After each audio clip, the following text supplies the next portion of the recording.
तुम्हें कितनी बार बताया है, मेरे तैयार होने से पहले मेरा नाश्ता तैयार हो जाना चाहिए। शादी के 25 सालों बाद भी मुझे क्यों बार बार एक ही बात बतानी पड़ती है? गीता, तुम्हें क्या है? तुम तो आराम से घर पर रहोगी, मुझे काम पर जाना पड़ता है। तुम हो कि हमेशा बेवकूफ़ों जैसी हरकत करती हो। अगर तुम यह जानबूझकर करती हो तो याद रखना, मुझसे बुरा कोई नहीं होगा। आज भी आकाश का पारा चढ़ा हुआ था। इन कटु शब्दों में अपना गुस्सा उतारते हुए, गीला तौलिया कुर्सी पर फेंकते हुए आकाश गुस्से से गीता की तरफ देखने लगा। गीता के लिए आकाश का यह बेवजह का गुस्सा कोई नई बात नहीं थी। वह महीने में 3-4 बार ऐसे ही गीता पर बरस पड़ता था। पहले पहले गीता उसका विरोध किया करती थी, लेकिन जब कई सालों तक आकाश में कोई बदलाव नहीं दिखा तो गीता ने खुद को ही बदल दिया। अब आकाश के कुछ भी कहने से गीता को कोई फर्क नहीं पड़ता था। आकाश की हर बात वो चुपचाप सिर नीचे झुकाए सुन लेती थी। शादी के पहले 5 साल तक गीता ने पूरी कोशिश की थी कि आकाश को बदला जाए, लेकिन फालतू का गुस्सा करना और बाद में गीता को भला बुरा कहना, यह मानो जैसे उसकी आदत बन गई थी। कोई भी वाद विवाद होता तो आकाश सीधा गीता को बोल देता, अगर मैं तुम्हें अच्छा नहीं लगता तो क्यों नहीं चली जाती अपने मायके, क्यों रहती हो मेरे साथ? इतना सब कुछ होने के बावजूद गीता आकाश के साथ रहती थी, क्योंकि उसे अपनी बेटी की फिक्र थी। और वह जाती भी तो कहाँ? अपने बूढ़े हो चुके माँ बाप को इस उम्र में परेशान करना वह नहीं चाहती थी। समाज और लोग क्या कहेंगे, यह भी तो उसे देखना था। वह इतनी पढ़ी लिखी भी तो नहीं थी कि खुद जाकर कोई नौकरी कर सके और अपना और अपनी बेटी का पालन पोषण कर सके। गीता को अब अपनी फिक्र नहीं थी। उसको फिक्र थी तो बस अपनी शादी लायक हो रही बेटी की। गीता नहीं चाहती थी कि पति पति के झगड़े की वजह से काव्या डिस्टर्ब हो। काव्या की पढ़ाई पूरी हो चुकी थी, उसके लिए अब शादी के रिश्ते आने लगे थे। कई रिश्तों को काव्या ठुकरा चुकी थी। 2-3 महीने बाद एक अच्छा रिश्ता आया। रिश्तेदारों और पहचान के लोगों ने भी लड़के के बहुत गुणगान किए थे। आकाश एक शाम अपनी बेटी के पास बैठकर उसे बताने लगा, काव्या बहुत अच्छा लड़का है, पढ़ा लिखा है, बड़ा घर है, बहुत अच्छी नौकरी है। ऐसे रिश्ते बार बार नहीं आते बेटा, इस बार मना मत करना। काव्या अपने पिता से ज़्यादा बात नहीं करती थी। शायद डरती थी या शायद नफरत करती थी, लेकिन आज वो अपनी पूरी हिम्मत इकट्ठा कर बोली, मुझे अभी शादी नहीं करनी है पापा, मैं नौकरी करना चाहती हूँ, खुद अपने पैरों पर खड़ी होना चाहती हूँ। हाँ, तो उसमें क्या बड़ी बात है? मैंने लड़के से बात की है, वह तुम्हें किसी बात के लिए नहीं रोकेगा। तुम शादी के बाद भी नौकरी कर सकती हो, वह तुम्हें नौकरी करने के लिए परमिशन दे देगा।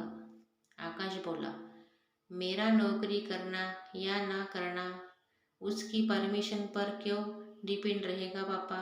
काव्या ने पूछा। मैं कह रहा हूँ ना, तुम्हें किसी भी चीज़ की कमी नहीं होगी वहाँ। ऐसे रिश्ते बार बार नहीं आते, इसे ठुकरा मत, बहुत खुश रहोगी तुम वहाँ। आकाश बोला, पापा क्या मैं उतनी ही खुश रहूँगी जितनी मम्मी इस घर में खुश हैं? काव्या ने तंज करते हुए कहा, आज तुम्हारी जबान कुछ ज़्यादा नहीं चल रही? आकाश गुस्से से आंखें बड़ी करते हुए बोला, पापा मुझे शादी ही नहीं करनी है, क्योंकि शादी के बाद अगर वह लड़का आपके जैसा निकला तो मैं क्या करूँगी। मुझे आपके जैसा जीवन साथी नहीं चाहिए, जो बिना बात के मुझ पर हमेशा चिल्लाए। मुझे कुछ भी अपनी पसंद का लेना हो तो 10 बार सोचना पड़े, कहीं वह नाराज ना हो जाए। मेरी तबीयत कैसी भी हो उसे परवाह ना हो। रोटी थोड़ी सी मोटी बन जाए तो घर सर पर उठा ले। काव्या उतना ही बोलकर चुप नहीं हुई। आज पहली बार वह अपने पापा के सामने इतना कुछ बोल रही थी। पापा, आपने माँ के साथ हमेशा गलत व्यवहार किया है। आप अपने ऑफिस का गुस्सा बिना सोचे समझे माँ पर उतार देते हैं। कभी इस बात की परवाह भी नहीं करते कि उन्हें कैसा लगता होगा। उसकी चेक बुक ना मिले तो भी मेरा ही दोष निकाले और हर छोटी मोटी बात पर मुझे मायके जाने के लिए कहे। काव्या ने अपना दिल खाली करते हुए पापा से सब कह दिया। आकाश का गुस्सा 7वें आसमान पर था, लेकिन उसके मुंह से एक भी शब्द नहीं फूट रहा था। वो काव्या की बातें सुन रहा था। आपकी बातें सुन सुन माँ ने अपना स्वाभिमान खो दिया। आकाश आज पहली बार अपने लिए अपने किए बर्तावों को महसूस कर पा रहा था। वो इतना ही बोल पाया, जो तुम्हारा मन हो वो करो, मैं तो इतना बुरा हूँ ना। काव्या ने आकाश का हाथ पकड़ा और बोली, पापा मुझे सिर्फ एक सवाल का जवाब दे दो। क्या आप चाहोगे कि मेरा पति आपके जैसा हो? अगर आपका जवाब हाँ है तो कर दीजिए मेरा रिश्ता आज ही, और ना है तो मुझे आत्मनिर्भर बनने दीजिए। आकाश कुछ भी ना बोल पाया और वहाँ से चुपचाप बाहर चला गया। आज उसे गीता के सामने जाने में शर्म आ रही थी। चलते चलते उसकी आंखों से आंसू बह रहे थे। आकाश ने आज से अपने आप को बदलने का निश्चय किया। अगले दिन से गीता ने अपने पति में काफ़ी बदलाव देखा। वह सोचने लगी कि जो हिम्मत काव्या ने दिखाई है, वह हिम्मत अगर मैं पहले ही दिखा देती तो शायद आज परिस्थिति कुछ और होती। अब काव्या पढ़ लिख कर अच्छी नौकरी करने लगी थी और 3 साल बाद उसके लिए एक अच्छा रिश्ता आया। और उसकी विदाई पर आकाश बोला, बेटा तू हमेशा खुश रहेगी, क्योंकि तेरा पति तेरे बाप जैसा नहीं है। आकाश की यह बात सुनकर गीता और काव्या की आंखों से आंसू बहने लगे। दोस्तों, हमारे समाज में औरतों को भले ही देवी का दर्जा दिया जाता है, लेकिन वह स्वतंत्रता नहीं दी जाती जो उन्हें देनी चाहिए। उन्हें बचपन से ही बताया जाता है कि वह पराया धन है। स्कूल से आने में देर हो जाए तो पिटाई मिलती थी। मोबाइल पर बातें करते हुए दिख जाए या खिड़की से झांकते हुए दिख जाए तो शक किया जाता है। माँ बाप का घर तुम्हारा नहीं है, पति का घर ही तुम्हारा घर है। जीवन भर यह बातें बता बता कर उन्हें ससुराल भेज दिया जाता है और एक दिन किसी छोटे मोटे झगड़े में ससुराल वालों से उन्हें सुनना पड़ता है कि इस घर को छोड़ दो और मायके चली जाओ।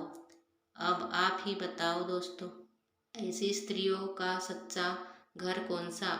आखिर वह किस घर को अपना कहे?